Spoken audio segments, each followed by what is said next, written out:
nothing's wrong with PG. He was just never good offensively in the clutch, and that's a fact. We go back. I've always been a big PG fan, but that horrific injury in that US training camp, has he ever been the same since? We saw him challenge LeBron as a young player, him and Roy Hibbert at the Pacers. But then we look at his last few playoff runs. We're going to look at the Pacers getting swept by the Cavs. Game 4, PG went 5 of 21. All right, not great. Next season, gets traded to OKC. Up against the rising Donovan Mitchell and the Utah Jazz, the down 3-2 do or die game. What's PG do? 2 of 16, shoots 13% in a win or go home game and has 5.6 turnovers. We look at his second year in OKC, where him and Westbrook obviously had those kind of chemistry issues. They never really got it clicking. And don't get me wrong, PG stepped up in Game 7. He had 36, shot 70%. Dame hit that game winner in his face. Didn't step up defensively. Yeah, I agree. I think that Paul George is highly overrated, okay?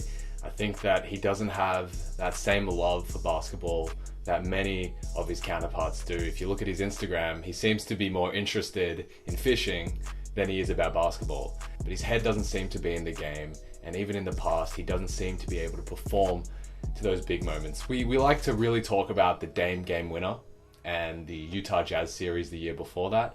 But let's look further back than that, okay? People forget that he had a career 8 or 10 years ago. Let's look at his early days with the Indiana Pacers. They had one of the best defensive teams of all time, okay? They're top 15 in defensive rating all time. Top 4 if we're looking after the year 2000. And they lose 4 years in a row to LeBron James and the Miami Heat. Paul George has not been able to perform in the playoffs. It's a proven fact. He does not perform in the big moments. He's known for his defense, and he still lets Dame hit that game winner over him. Everyone in the entire world knows that Dame can hit a shot anywhere past half court. He just doesn't live up to his reputation. His field goal percentages, 3-point percentages, they all drop in the playoffs.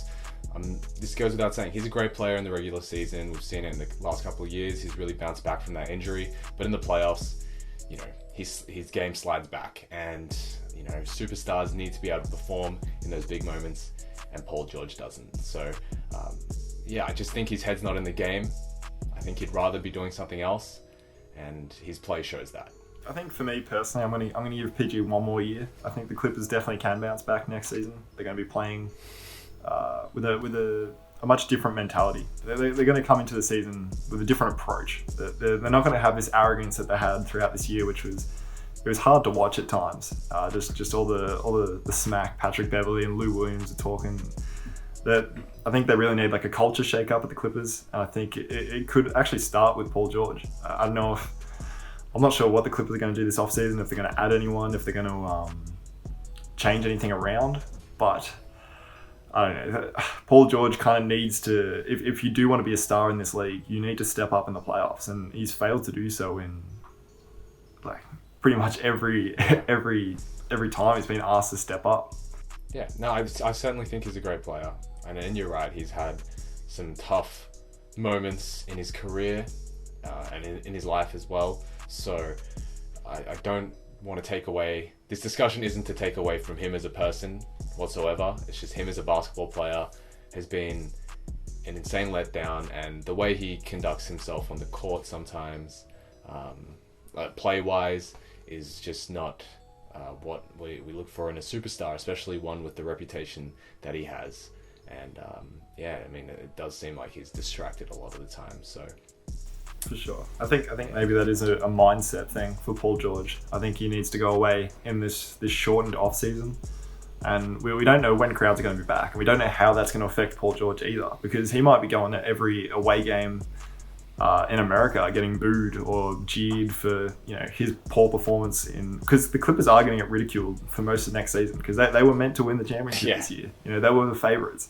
100%. And how will that affect PG? Can he thrive? Can he use that as an advantage or not? From what we've seen, obviously the bubble ball is different. It can affect your confidence in different ways. And maybe PG isn't as good offensively as we all thought he was, or maybe he just has bad games in big moments. I guess we'll find out if PG can bounce back or not from his play of late. Like and subscribe, follow us on YouTube and Instagram for more content. Hey guys, Liam from Unanimous Sports Talk here. Be sure to drop a comment and a like below. It means the world to us if you can. It really helps us grow the channel. And be sure to drop a subscribe as well. We're aiming for 100 subscribers by the end of the month. We'd love if you could help us get to that goal, and look forward to many more videos to come.